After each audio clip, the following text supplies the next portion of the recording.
Hey, I'm Mark, And I'm Craig. and this is Songwriter's Tales. Craig, today got kind of a cool dude on. Yeah, buddy. Gotta say, man, pretty cool guy. I knew he was cool from his social media, but you guys are gonna like this one. Tell us about our guest. Mark, we have Craig Campbell coming on our show today. He's a Nashville star. His first hit was Family Man. He had Fish. He had Keep Them Kisses Coming. And he's a former piano player for Tracy Byrd and Luke Bryan. And just an all-around great guy. I mean, he is what you see. And it's an amazing podcast today. So what do you say, Mark? Let's do it.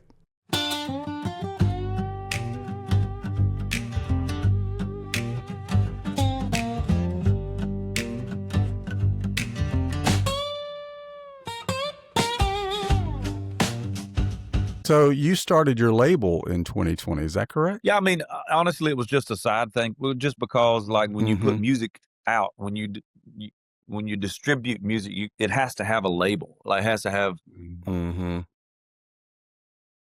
a label, not necessarily a record label, but just a label attached to it.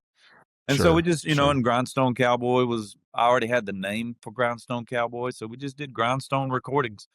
And it just, it started out that way, and then since then we've been working with some other people and putting them under the Grindstone Recordings umbrella, just more of a sweat equity type situation where Sure. we I have a couple of people that I'm helping with as far as production, and then when it comes time to upload music, we help them with that. And so Mm-hmm. it kind of just started as a means to an end.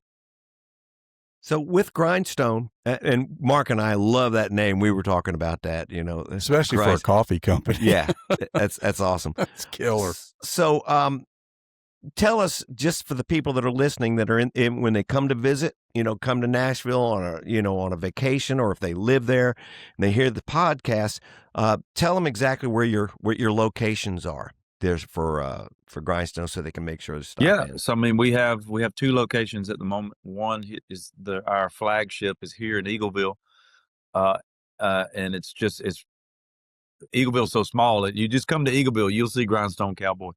We've been open about 4 years, and it took off. It turned into something, and we actually are about to not like completely rebrand, but we're going to add like Grindstone Cowboy more than a coffee shop, because a lot of people don't realize that we're mainly a restaurant, but we also are a music venue, and we also a full bar. So it's a it's a smorgasbord, if you will.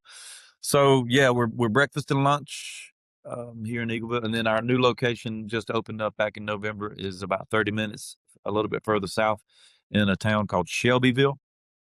And then we got ground broke for our third location in Florida, and then Oh, then we cool. have one that's going to be in Nashville in 2027. So Wow. Nice. Awesome.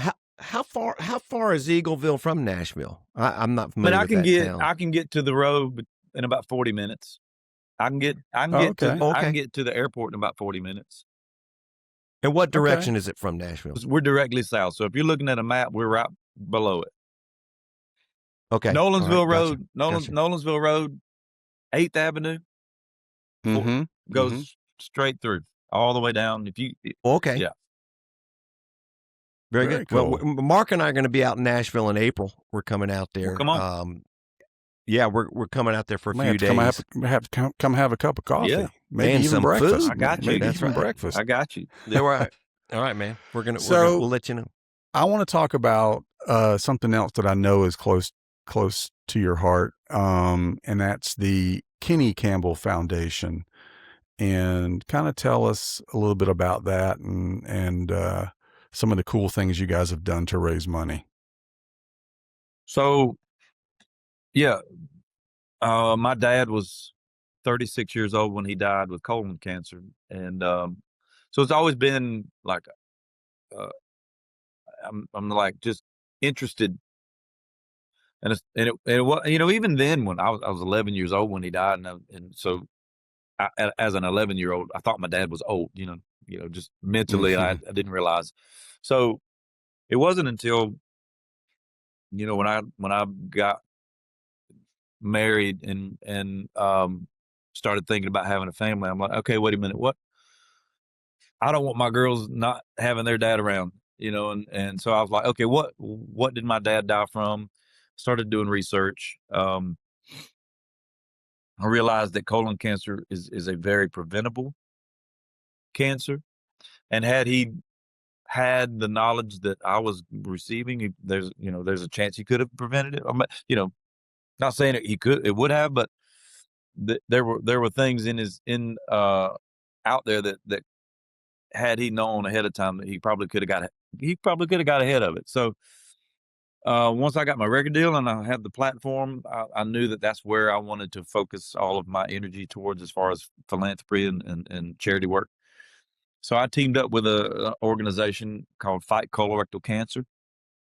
I worked with them for several years, and then great company. But I still didn't know where the money was going. Like the money that I raised with my cornhole tournament and our galas and our songwriter rounds. I knew they were collecting all this money, but and don't get me wrong, I know they were doing great things, but I didn't know. Yeah, no, that's smart. So I had the idea just to open my own 501c3, and I appropriately named it the Kenny Campbell Foundation after my dad. And since then, this money started piling up in the bank account, and I'm like, okay, what do I do with this money?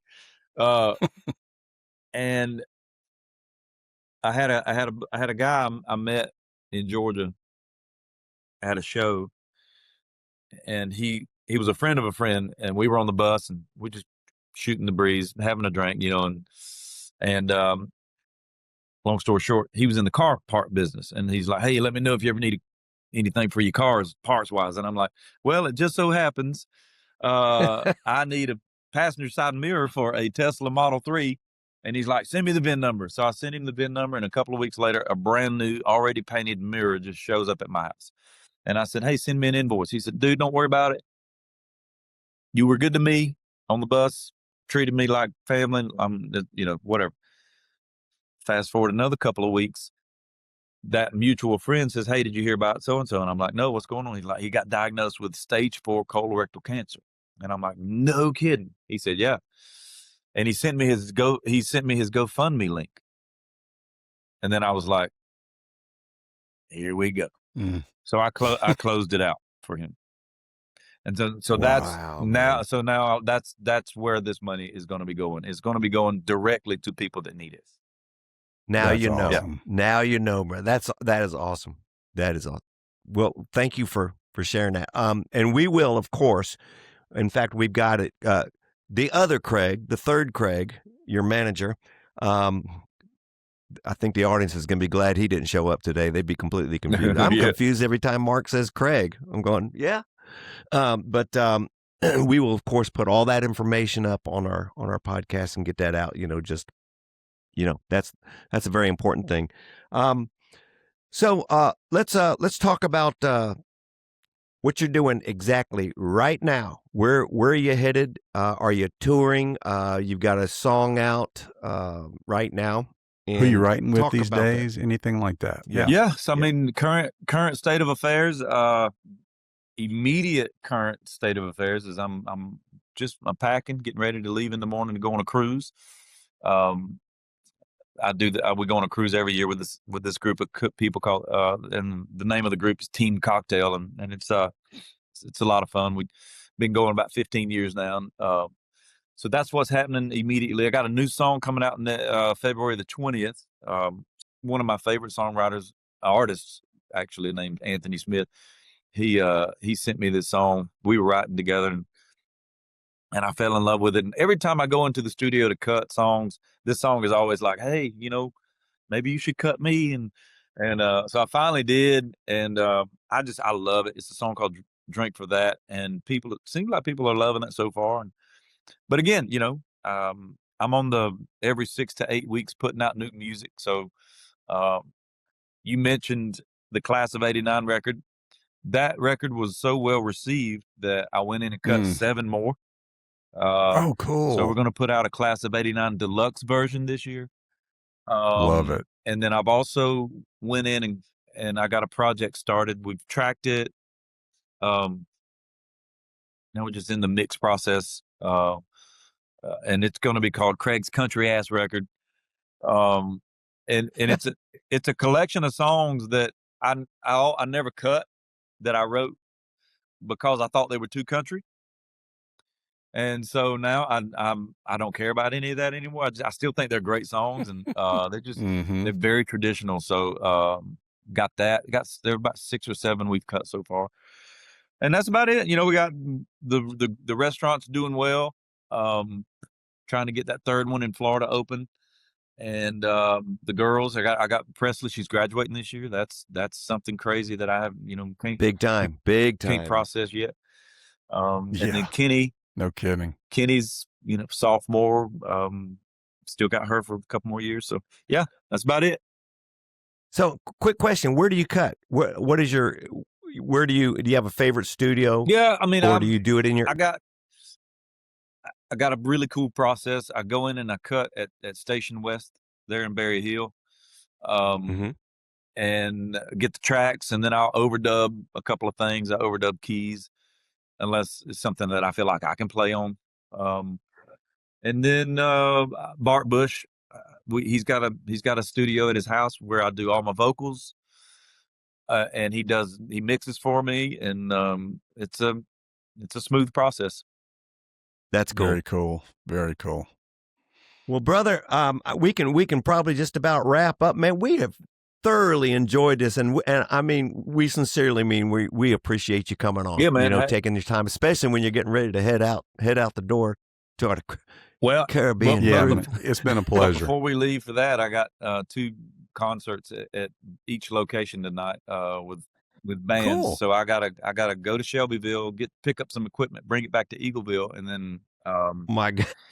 It's but both locations have full bands tonight, which is rare, super rare. So we got to get that done, and then off Very to cool. the Caribbean. Well, we doubly, triply appreciate it then. No. Yeah, man. No, I'm glad. Really. I appreciate y'all having me, and let's do it again. Man, it's been a pleasure. It's been, and we're probably gonna try and come have a cup of coffee and maybe a pancake or something at one of your places while we're in Nashville. On. So, all right, brother. Thank you, man.